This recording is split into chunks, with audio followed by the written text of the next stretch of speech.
Dear friends, this is going to be a weird one. It's about love and laughter and loss. Because Dibley is full of such life, but everywhere I go now, every time I'm standing in my kitchen, every time I go into the vestry, it's always little Alice Tinker I see.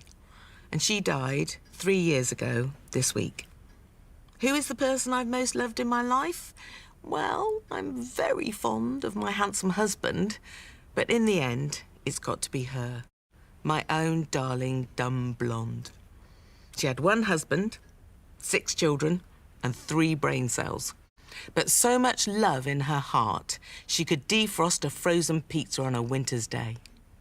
She wasn't the brightest bulb in the box, but when we lost her, all our lights went out. I remember when it happened, she went to the hospital for some tests, and they came back positive, and she was over the moon because she knew that being positive in life was a very good thing. But it wasn't good. Cancer caught her on the hop and knocked her down in a trice. The first time I met Alice, I remember thinking, oh, Christmas, what am I going to do about this? I'm a new vicar with a bob cut and a magnificent bosom in a village that doesn't want me. And my vital verger is a total numpty who can't believe it's not butter is not butter.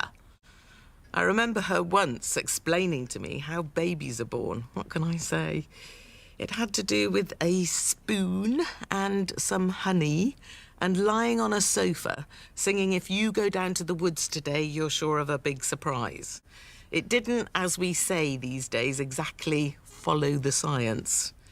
But then, as I got to know her better, fear and dread turned into love. We found a way of living together in perfect harmony. Her view of Christianity was very simple. God was a jolly nice chap. Satan was a very naughty boy indeed. And the Bible was a cracking read that went off a bit after the lead character was crucified. And now she's gone. It was the dark night of my soul. But now, 3 years later, what's happened is that those terrible last few months have become just a small part of her story. And we've been able to claim back all of the happiness of the whole life of the woman who was Alice Tinker.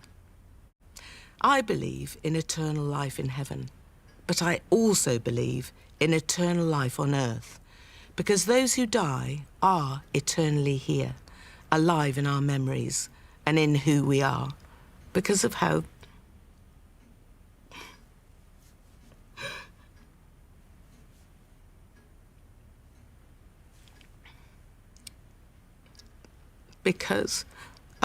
they changed us. And someone whose final request was for her coffin to be carried into the church by 6 people dressed as Peppa Pig will never be forgotten. So, message for the day: love the ones you're with, especially in these hardest of times. And God bless you all.